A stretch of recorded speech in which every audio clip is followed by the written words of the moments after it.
আজকের গল্প আতঙ্কের সুন্দরবন।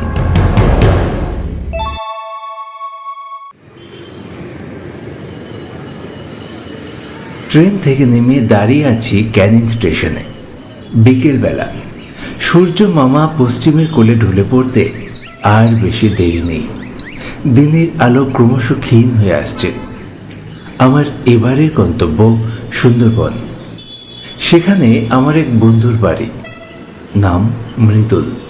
মৃদুলের সাথে আমার পরিচয় হয়েছিল কলকাতায় একটা অ্যানিমেশন একাডেমিতে। সেখানে প্রায় 1 বছর আমরা একটা ডিপ্লোমা কোর্স করেছিলাম। আমাকে অনেকবার বলেছিল ওর বাড়ি যেতে, কিন্তু সময়ের অভাবে যাওয়া হয় না। আজ যাচ্ছি সেখানে। স্বপ্নদীপ, আরে এই স্বপ্নদীপ, ওই স্বপ্নদীপ। আরে মৃদুল, এই তো আসছে, দাঁড়া। মৃদুলের জন্য এতক্ষণ অপেক্ষা করছিলাম স্টেশনের সামনে।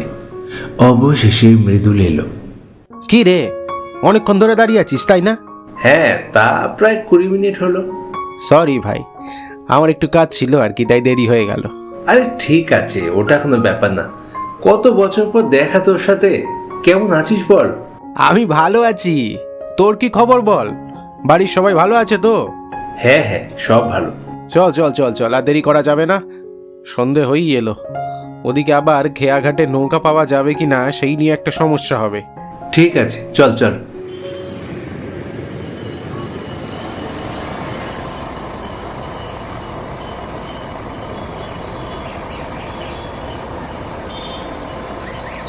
আমরা এবার একটা অটোতে উঠে পড়লাম।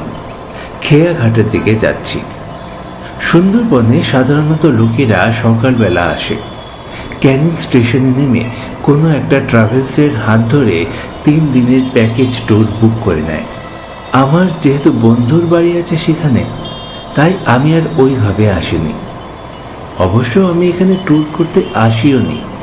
মৃদুল আমাকে অনেকবার ওর বাড়িতে আসতে বলেছিল, তাই ওর কথা রাখতে এখানে ঘুরতে আসা।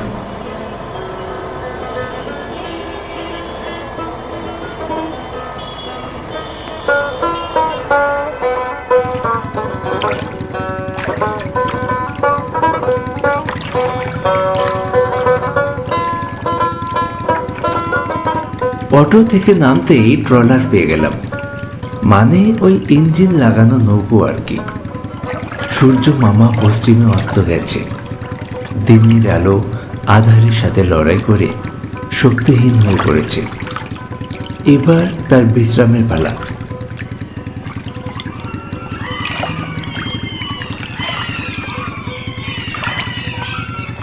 এদিকে আধারের দৌরাত্ম্য যত বাড়ছে, রাতের পশু পাখিরা জেগে উঠছে। নদীর পাড়ের জঙ্গল থেকে শিয়ালের ডাক শোনা যাচ্ছে।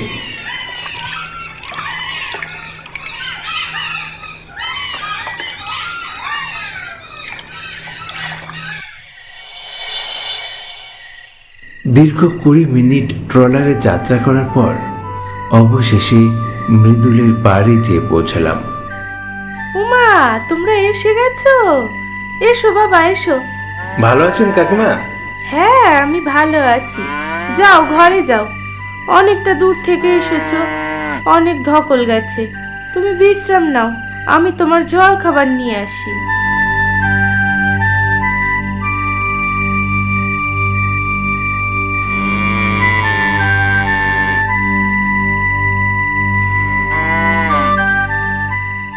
মৃদুলের বাড়িটা বেশ সুন্দর। শহরের ইট পাথরের ছোঁয়া এখানে নেই। মাটি দিয়ে তৈরি দোতলা ঘর। বাড়িতে গরু, গোয়াল, ধানের গোলা, সামনে কাঁচা মাটির রাস্তা। কিছুটা দূরে নদী। নদীর ওপারে ম্যানগ্রোভের জঙ্গল। আর সেই জঙ্গলেই রয়েছে বাঘ। সবকিছুই ভালো, তবে বাঘের ব্যাপারটা বেশ দুশ্চিন্তার। বাড়ির গরু, ছাগল থেকে শুরু করে মানুষ পর্যন্ত প্রায় বাঘের পেটে যায়। তাই খুব সাবধানে থাকতে হয় এই এলাকার মানুষকে।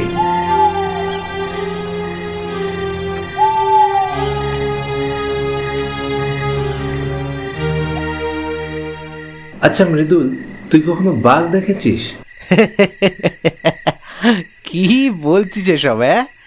সুন্দরবনের ছেলে হয়ে বাঘ দেখবো না আমি? আরে বাঘ শুধু দেখিনি রে, একবার তো বাঘের থেকে মরতে মরতে বেঁচে গেছি রে, মরতে মরতে। তাই?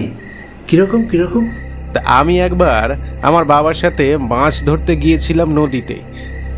রাত তখন 2:30 বাজে। জলে নৌকার মধ্যে রয়েছি আমরা, তো হঠাৎই বাঘের গর্জন শুনতে পাই।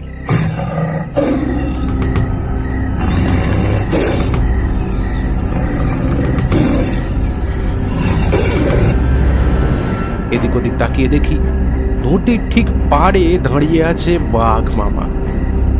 যেভাবে পজিশন নিয়ে দাঁড়িয়ে ছিল তাতে আমাদের কাছে আসতে ওর বেশি সময় লাগতো না।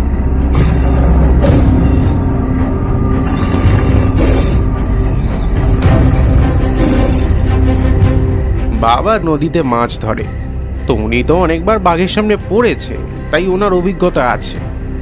সঙ্গে সঙ্গে নৌকা জোড়া চালাতে শুরু করলো, হাতে ধারালো অস্ত্র রাখলো আর চিৎকার করতে শুরু করলো। এইভাবে আমরা সেখান থেকে সরে এলাম। বাবা ছিল বলে সেদিন প্রাণে বেঁচেছি রে, নইলে বাঘ মামা তো আমাকে খেয়েই ফেলতো। আমাকে নিয়ে যাবি নদীতে? বাঘ দেখতে পাই বা না পাই, বাঘের গর্জন তো শুনতে পাবো, জঙ্গলের নানা রকম জীবজন্তুদের ডাক শুনবো, শব্দগুলো আমি রেকর্ড করব, আমার দরকার। ভাই, এত রাতে ওখানে যাওয়াটা কিন্তু প্রচণ্ড রিস্ক হয়ে যাবে। যা খুশি তাই হতে পারে কিন্তু। আরে তুই আছিস তো, তোর তো এসব বিষয়ে অভিজ্ঞতা আছে, ভয় কি? মৃদুলকে অনেকবার পড়ার পর সে আর না করতে পারল না, আমাকে নদীতে নিয়ে গেল। সেখানে ওদের একটা নৌকো রাখা আছে।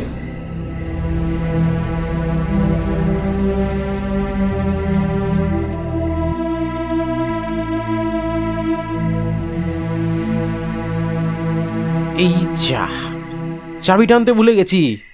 এই এই তুই দাঁড়া এখানে, আমি চাবিটা নিয়ে আসছি, দাঁড়া দাঁড়া দাঁড়া।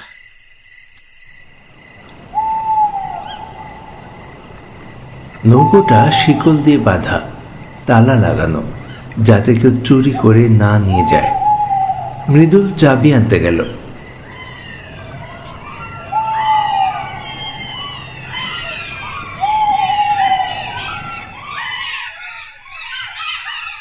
মৃদুল যখন ফিরে এলো, দেখি ওর মাথায় গামছা বাঁধা, মাফলারের মতো করে। মুখটা অন্ধকারে বোঝা যাচ্ছে না, তবে দেহের গঠন সম্পূর্ণ মৃদুলের মতন, পোশাকও সেই একই।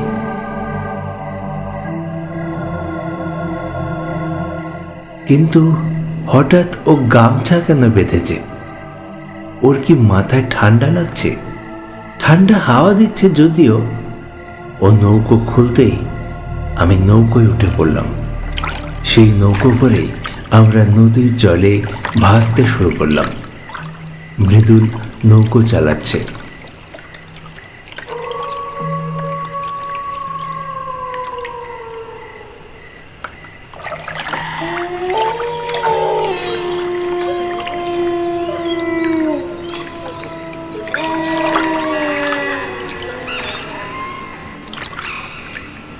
চারিদিকে নানা রকম জন্তুর শব্দ, বেশ ভয়ঙ্কর। আমি মোবাইলের সাউন্ড রেকর্ডারটা চালিয়ে রাখলাম, বন্য জীবজন্তুর সাউন্ড রেকর্ড করব বলে।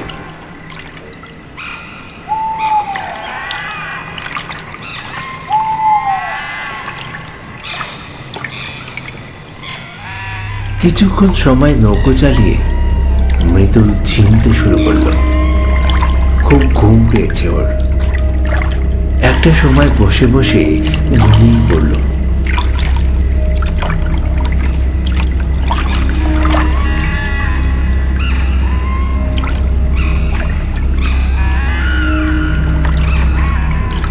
আমি ওকে ডাকিনি, ডাকলে হয়তো ও এখনই বাড়ি চলে যাবে। নদীতে হালকা স্রোত আছে, সেই স্রোতের সাথে নৌকোটা ধীরে ধীরে এগিয়ে চলেছে।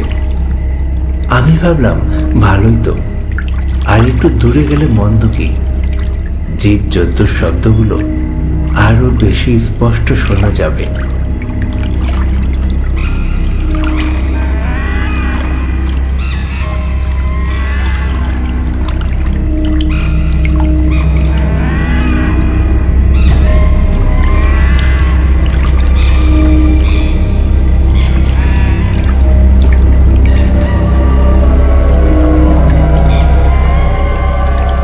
নৌকো ধীরে ধীরে এগোতে লাগলো।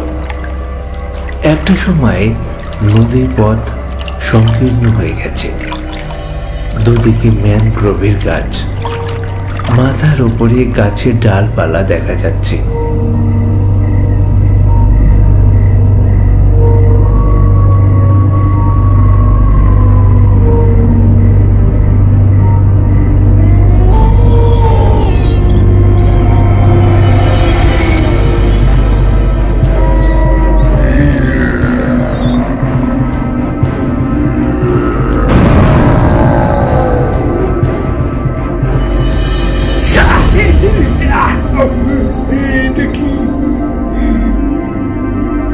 হঠাৎ আমি যেন লাফিয়ে উঠলাম। গাছের ডালে ঝুলছে মাথা কাটা একটা ভূত। কি ভয়ঙ্কর, কি ভয়ঙ্কর! আমি চিৎকার দিয়ে উঠলাম।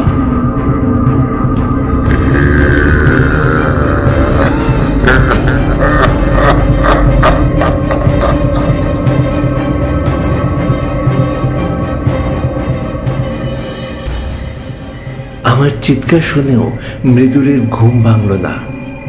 ও বসেই রইল।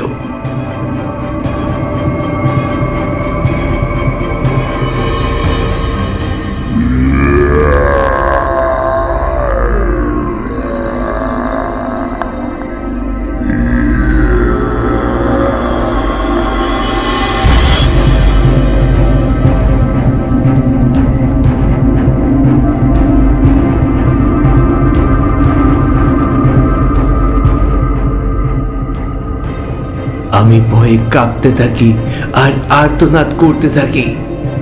নৌকো ধীরে ধীরে এগোচ্ছে। মৃদুল বিন্দু মাত্র তাকাচ্ছেও না। মৃদুল, মৃদুল, মৃদুল, এই মৃদুল, মৃদুল, মৃদুল, এই মৃদুল।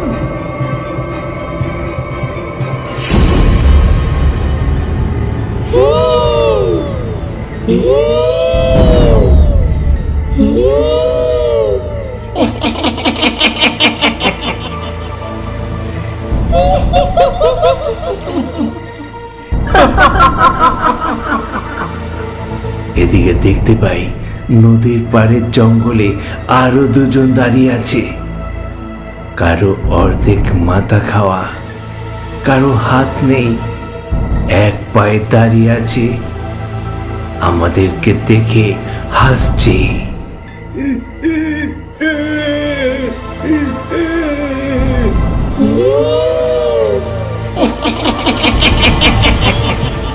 মৃদুল, মৃদুল, মৃদুল, মৃদুল, মৃদুল, মৃদুল।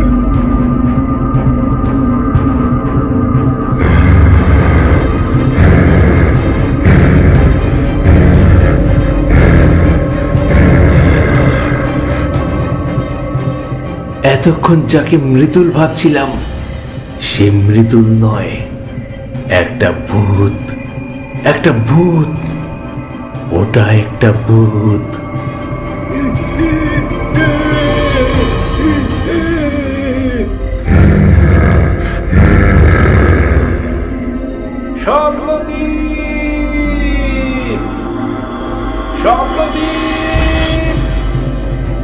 দূর থেকে মৃদুলের কণ্ঠস্বর শোনা যাচ্ছে।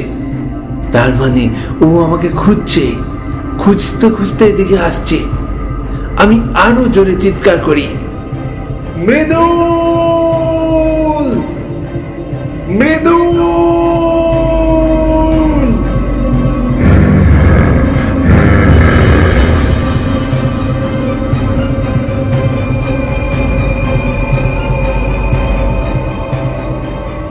আমার শব্দ অনুসরণ করে করে মৃদুল সেখানে চলে আসে। সঙ্গে আরো একটা লোক, হাতে ধনুচি, তাতে ধোয়া হচ্ছে। ওদেরকে দেখে সব ভূতগুলো অদৃশ্য হয়ে গেল।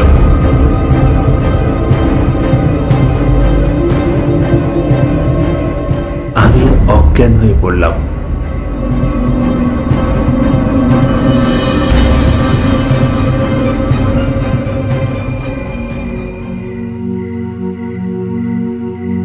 আমি চোখ খুলে দেখলাম মৃদুলের বাড়িতে শুয়ে আছি। মৃদুল বলল, সরি ভাই, তোকে আমার নদীর পাড়ে একা রাখাটা উচিত হয়নি। ওই ভূতটা সজল মাঝি ছিল, যে ঝড়ের রাতে জলে ডুবে মারা গেছে। ওর আত্মা রাত্রে নদীর পাড়েই ঘুরে বেড়ায়, একা কাউকে দেখলেই অ্যাটাক করে। তোর কপাল ভালো যে ও তোকে কোনো ক্ষতি করেনি। এছাড়াও ওখানে যত ভূত ছিল ওগুলো সবই গ্রামেরই লোক। কেউ জঙ্গলে মধু আনতে যেয়ে বাঘের পেটে গেছে, কেউ বা মাছ ধরতে গিয়ে কুমিরের পেটে। তাদেরই আত্মা রাত্রিবেলা জঙ্গলে এদিক ওদিক ঘোরাঘুরি করে। বাঘ আর কুমিরের ভয়ে এখানকার গ্রামের মানুষেরা সবসময় আতঙ্কে থাকে। সুন্দরবনে বাঘ দেখতে গিয়ে যে ভূত দেখতে পাবো এমন কথা আমি স্বপ্নেও ভাবিনি। এটা আমার জীবনের একটা ভয়ঙ্কর অভিজ্ঞতা। আজকের মতো গল্প এখানেই শেষ করছি। পরবর্তী গল্প নিয়ে ফিরছি খুব তাড়াতাড়ি। প্লিজ সঙ্গে থাকুন, ভালো থাকুন আর দেখতে থাকুন আমাদের গল্প। ধন্যবাদ।